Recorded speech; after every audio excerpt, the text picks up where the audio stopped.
Assalamualaikum warahmatullahi wabarakatuh. Perkenalkan, nama saya Penny Aprilia Fatima. Pada video pembelajaran kali ini, saya akan menjelaskan mengenai aturan penjumlahan dan aturan perkalian. Sebelum memulai pembelajaran, alangkah baiknya kalian tahu dulu tujuan pembelajaran kita pada video pembelajaran kali ini, yaitu ada dua. Yang pertama, dengan diberikan suatu masalah mengenai aturan penjumlahan, peserta didik mampu menyelesaikan masalah kontekstual yang berkaitan dengan aturan penjumlahan dengan benar. Yang kedua, dengan diberikan suatu masalah mengenai aturan perkalian, peserta didik mampu menyelesaikan masalah kontekstual yang berkaitan dengan aturan perkalian dengan benar. Nah, selanjutnya, sebelum kalian mempelajari materinya, alangkah baiknya kita juga mengingat kembali pembelajaran konsep peluang yang telah kalian pelajari pada kelas 8 SMP atau MTS. Nah, pada pembahasan tersebut telah dipelajari ruang sampel adalah himpunan dari semua hasil yang mungkin pada suatu percobaan atau kejadian. Nah, contohnya pada pelemparan sebuah dadu, maka ruang sampelnya adalah himpunan S yang anggotanya ada 1, 2, 3, 4, 5, dan 6. Dan kalian juga mempelajari pada konsep peluang tentang menghitung suatu kejadian dengan rumus peluang. Kejadian A sama dengan banyak anggota himpunan kejadian A dibagi banyak anggota dalam himpunan ruang sampel S. Nah, kalian juga perlu mengetahui nih, apa manfaat kalian mempelajari aturan penjumlahan dan aturan perkalian. Nah, misalkan ketika kalian mau belanja di pasar, nah, ada pertanyaan, berapa banyak pilihan yang dimiliki untuk memasak sebuah resep sayuran jika tersedia beberapa jenis sayuran yang tersedia di pasar? Atau ketika kalian memasuki kamar dan mau berpakaian, akan dihadapkan masalah menghitung berapa banyak alternatif yang kalian miliki untuk memakai pakaian ketika kalian membuat lemari terdapat sekian baju dan bawahan. Langsung saja, tidak usah berlama-lama, mari kita simak video penjelasan tentang materi aturan penjumlahan dan aturan perkalian berikut. Ya, yang pertama yaitu aturan penjumlahan dengan definisi aturan penjumlahan berikut. Nah, dari definisi tersebut dapat kita ketahui bahwa jika ada beberapa kegiatan, beberapa kegiatan itu artinya kegiatan tersebut lebih dari satu. Ada kegiatan 1, kegiatan 2, sampai kegiatan N. Nah, kegiatan tersebut harus saling lepas dan salah satunya harus dilakukan. Nah, maka jumlahkan banyak cara melakukan masing-masing kegiatan. Nah, kita jumlahkan cara melakukan kegiatan 1 ditambah cara melakukan kegiatan 2 sampai ditambah cara melakukan kegiatan N. Nah, selanjutnya itu ada aturan perkalian dengan definisi aturan perkalian berikut. Nah, dari definisi tersebut dapat kita ketahui bahwa jika ada beberapa kegiatan yang independen, nah, independen di sini artinya kegiatan tersebut tidak saling terikat satu sama lain. Nah, kegiatan tersebut semuanya harus dilakukan. Maka kalikan banyak cara melakukan masing-masing kegiatan. Nah, cara melakukan kegiatan 1 dikali banyak cara melakukan kegiatan 2 sampai dikali banyak cara melakukan kegiatan N.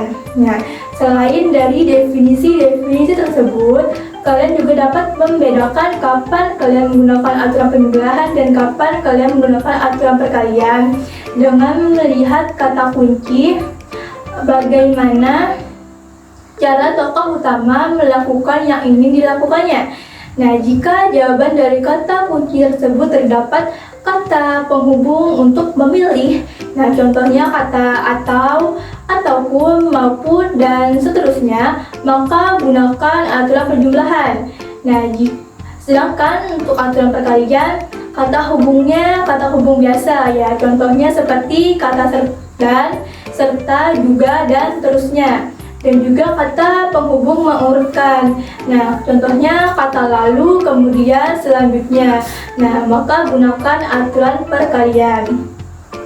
Selanjutnya, mari simak video contoh soal berikut.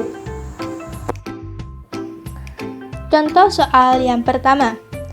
Andi sedang berada di Banjarmasin. ia ingin berwisata ke Pasar Terapung Lok Baintan yang berlokasi di Desa Sungai Pinang, Kecamatan Sungai Tabu, Banjar. Untuk menuju Pasar Terapung Lok Baintan dari pusat kota Banjarmasin bisa ditempuh dengan dua alternatif. Alternatif pertama dengan menyusuri Sungai Martapura dan alternatif kedua dengan menggunakan kendaraan darat. Sehingga alat transportasi yang digunakan terdiri dari 3 jenis, yaitu ada klotok atau perahu mesin untuk menyusuri Sungai Martapura, ada sepeda motor, dan juga ada mobil. Sepeda motor terdiri dari 3 merek, yaitu ada Yamaha, ada Honda, dan terakhir Suzuki. Nah, mobil juga ada 3, yaitu ada mobil sedan, Avanza, dan pick up.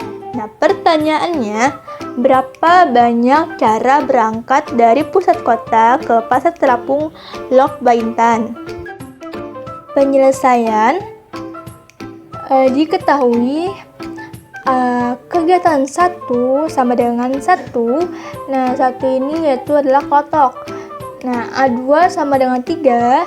3 untuk motor. Tadi motornya ada 3 merek ya, Yamaha, Honda, dan Suzuki. A3 sama dengan 3, ini untuk mobil. Mobil juga ada 3, sedan, Avanza, dan pick up. Nah, ditanya berapa banyak cara Andi berangkat dari pusat kota ke Pasar Terapung Lok Baintan. Nah, untuk menjawab pertanyaan ini, kita bisa amati ya. Alat transportasi yang digunakan dari Banjar ke Pasar Terapung Lok Baintan tadi ada 3. Namun hanyalah 1 saja yang bisa digunakan oleh Andi, yakni antara klotok atau sepeda motor atau mobil. Nah, tidak mungkin Andi bisa mengendarai lebih dari 1 kendaraan dalam waktu yang bersamaan.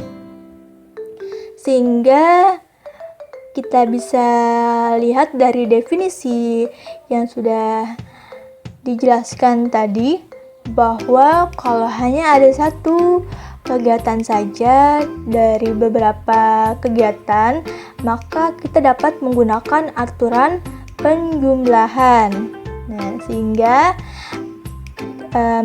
banyaknya cara Andi berangkat dari Banjarmasin ke Pasar Terapung Lok Baintan yaitu 1 ditambah 3 ditambah 3 sama dengan 7. Contoh soal yang kedua.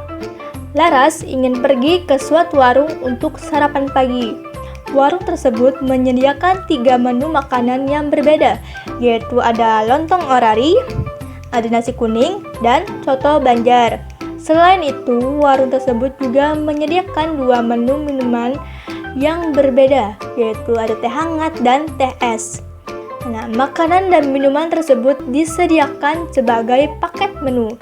Pertanyaannya, berapa banyak paket makanan dan minuman yang dapat dipilih oleh Laras?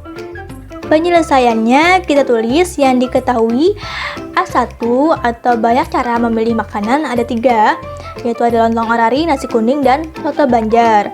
Yang kedua A2 yaitu banyak cara memilih minuman, yaitu ada 2, teh es dan teh hangat. Ditanya berapa banyak paket makanan dan minuman yang dapat dipilih oleh Laras. Nah, karena sebelumnya tadi kita menggunakan definisi, sekarang kita coba menggunakan kata kunci tadi. Ya, bagaimana cara tokoh utama melakukan yang ingin dilakukannya. Nah, tokoh utama tadi si Laras, dia ingin makan di suatu warung. Nah, dengan cara memilih paket menu yang tersedia. Nah, paket menu yang tersedia terdiri dari makanan dan minuman, bukan terdiri dari makanan saja atau dari minuman saja. Nah, kata hubung yang digunakan adalah kata dan. Nah, maka sehingga aturan yang kita gunakan di sini adalah aturan perkalian. Nah, jadi banyak cara memilih paket makanan dan minuman adalah 3 dikali 2 sama dengan 6. Dan sekian materi pada video pembelajaran kali ini yang dapat saya sampaikan. Terima kasih atas perhatiannya. Wassalamualaikum warahmatullahi wabarakatuh.